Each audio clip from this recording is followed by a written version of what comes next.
This is a sad day. This is something that I never saw coming. This is something I guarantee you never saw coming. Okay, that's a lie. I definitely saw it coming. I'm sure you saw it coming too, but nevertheless, this is still a sad thing to see. Synalus Global, end of service. Synalus, of course, was a very beautiful, very fun gacha game. I was actually sponsored over on my MMObyte channel when this game launched.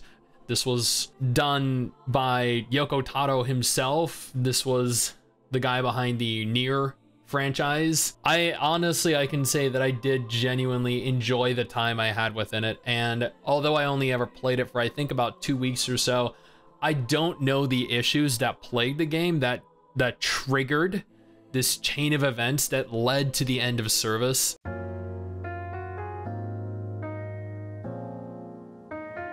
18 hours ago, a tweet was made on the Synalus Global Twitter that goes on to read, Synalus Global will end service on November 15, 2023. We apologize for the sudden announcement.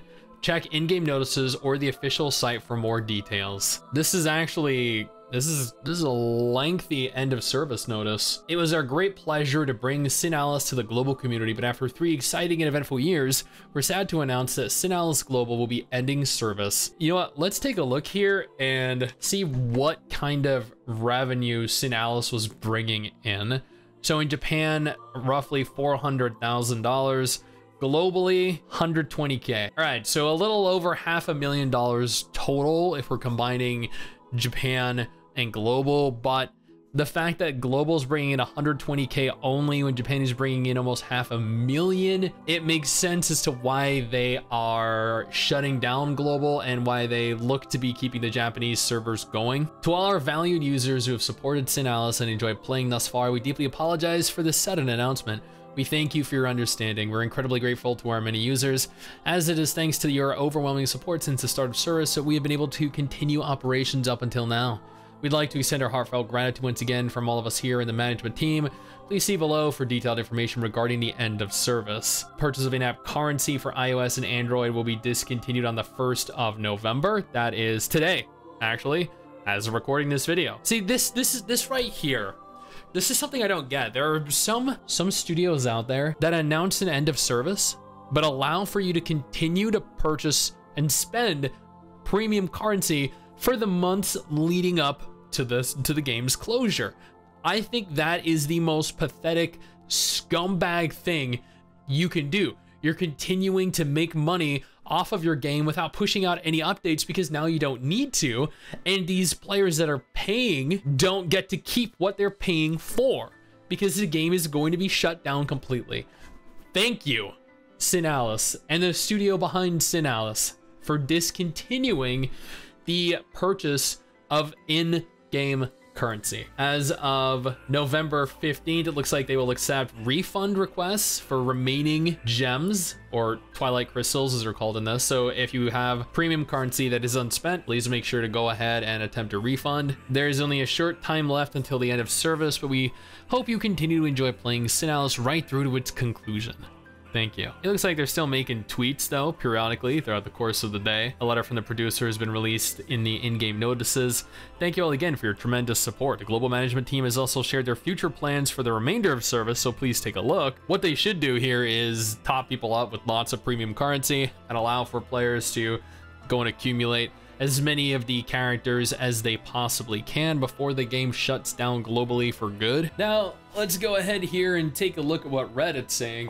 Before we go ahead and actually jump into the Reddit comments though, I want to take a moment here to thank all of our incredible patrons over on Patreon. You guys are absolute freaking legends, and I cannot thank you all enough for your support.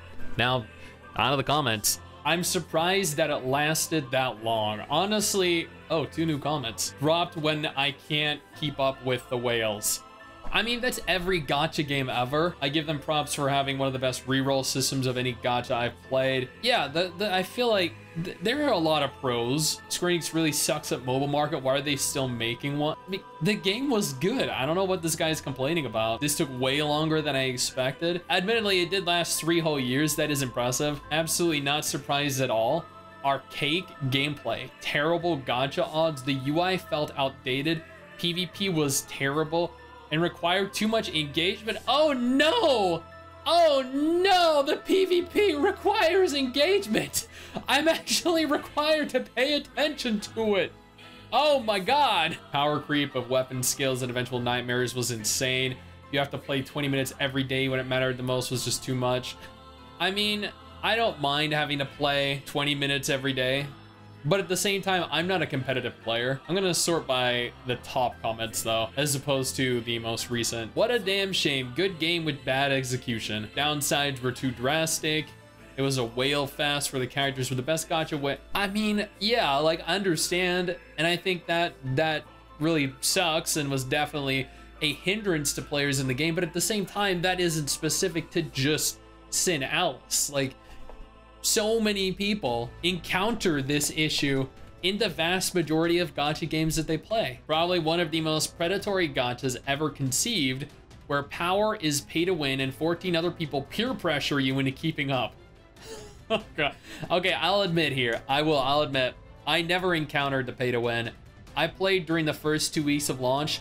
I didn't have any issue with it, but I understand over time, it probably became an issue. I remember reading a while ago that this game had super whales, like more than in Genshin or Tower Fantasy, where you had to have the newest units or you're instantly kicked from their guild. Holy shit. Sin Alice whales were on a different tier. Well, I wonder where they're gonna go now. Another one by its end of service. And that's sad. I actually went back to this game for a while and it seems active enough, so despite no news, seeing this surprises me. Same here, but... So, here's the thing. I understand Sin Alice had its flaws. I do.